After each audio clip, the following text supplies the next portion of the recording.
So it's been a couple of days now since the announcement of Battlefield Labs, where they showcased some of the gameplay from the new game, announced the return of rebranded community test environment, and some other news bits that came out after that announcement. And we had the time to process all the news properly with no stupid excitement or stupid hype, whatever the case may be, and we could talk about all of this with a more clear mind. And let me tell you, it's been very interesting for me to read the community's feedback about all of this, all the negative and positives, all that kind of stuff, just to understand what's the temperature in the Battlefield community is right now. And it's been really interesting to go through all the social media accounts, all the YouTube videos, just to see how people feel about it. And in this video, I'm not gonna talk about, all the details about it and everything, because I assume if you're watching this video, you already know everything about it. I don't need to tell you what the hell Battlefield Labs is and everything. So instead, I will just focus, about my opinion. I'll just tell you how I feel about all of this, because I think it's a bit more interesting for you. And before I continue, please go to Battlefield 1 podcast and, listen to any of our episodes about where we talk about any of this, and now each episode and so on. Just pick any episode you want, and we have some interesting stuff to tell you, so just listen to the podcast. Battlefield 1 podcast, available on Spotify, iTunes, YouTube, wherever you listen to podcasts. Just go listen to that instead of me rambling here for 10 minutes. Go listen to the full package, and full unfiltered package, So go listen to that. So Battlefield 1 Labs announcement to me feels right. It kinda gives me that good vibes of Battlefield CTE back in from 2015 and 16, but this time around it's a bit different because we're getting Community Labs, and we're getting Community Labs before the release of the full game.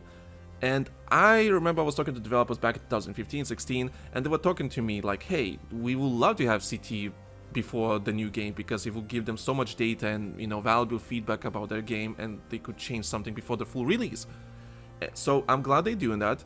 I'm glad that it's actually happening, and anything they announced before the new game, anything they could have announced before launching this game, the first thing they could announce, they could have done that CGI trailer or anything like that. But no, they went you know what, we're doing a community test environment or Battlefield Labs, and let's do this right. Let's gather all the feedback from the community, from the player base, all the people that love Battlefield. Let's get all the feedback from them. Let's get all the data and see what we can change before the full release of the game. I love that. It gives me good vibes, and gives me it sets the initiative in the right way that it tells us listen, you know what, we fucked up for the last couple of years, and we want to do it this right.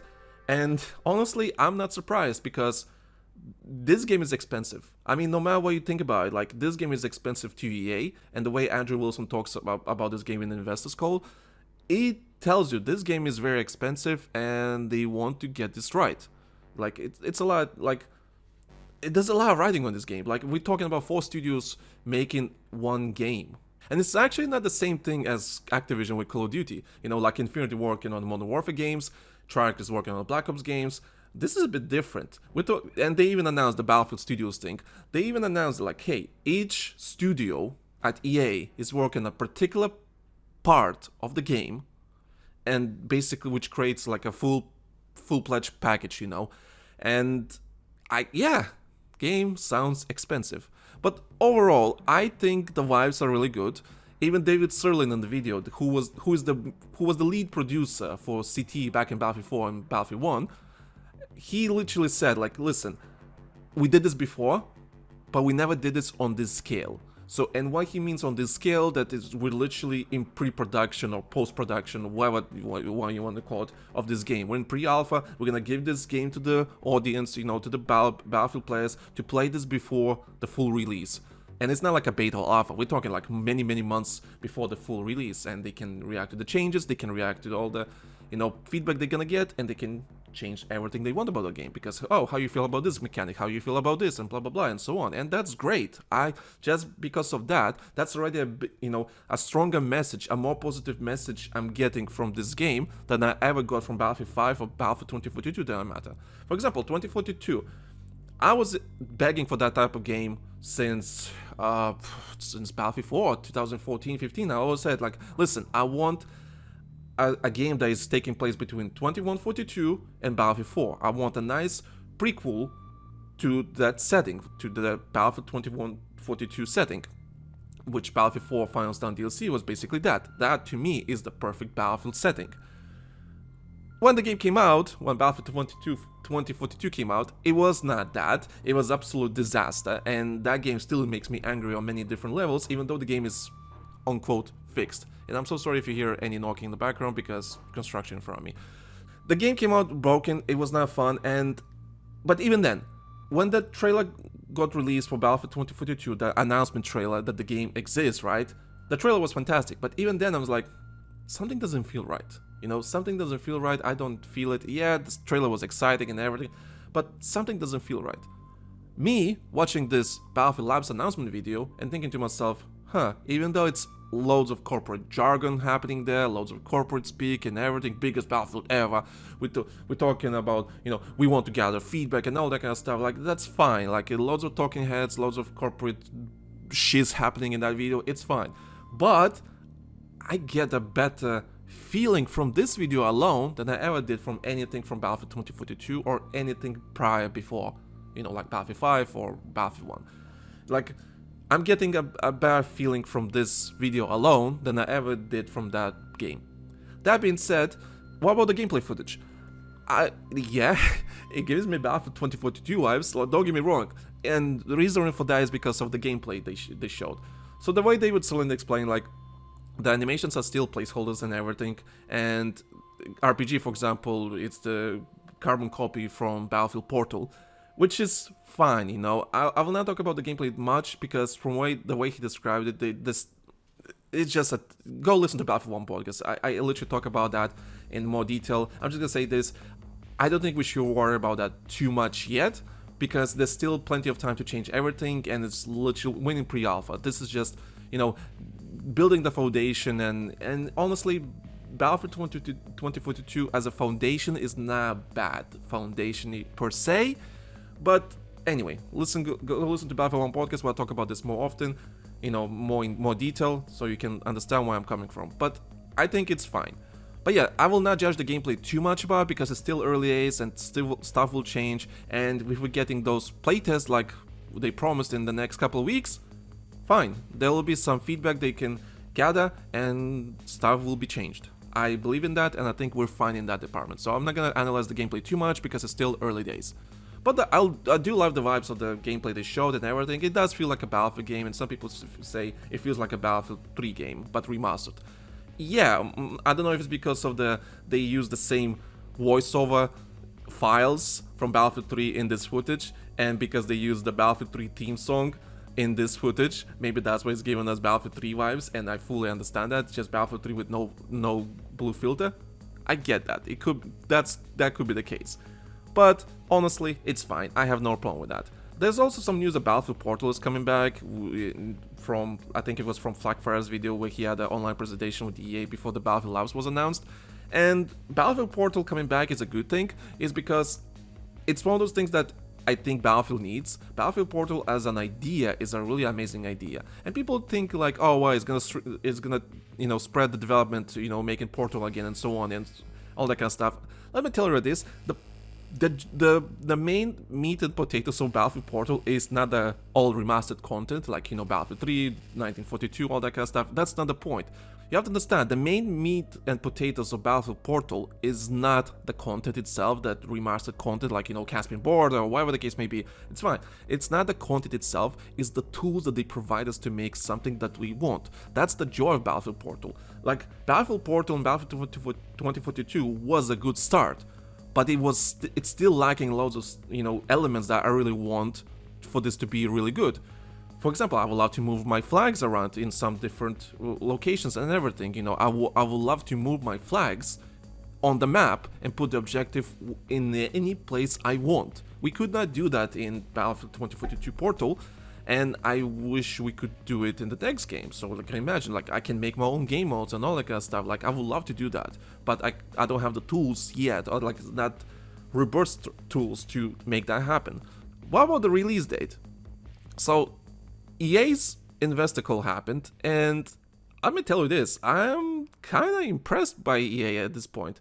Now, people talking about like, oh, Dragon Age Valgard, whatever, they're talking how, oh, if it was a live service game, we would probably sold more and everything. I mean, sure, people can talk, you know, nitpick that kind of news and everything about it, but let me just tell you this.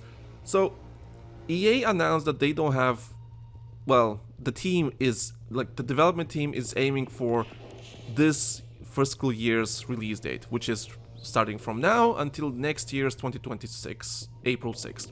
So that's the deadline. So between now and then, that the game is gonna come out. This is their, you know, release date, which is fine.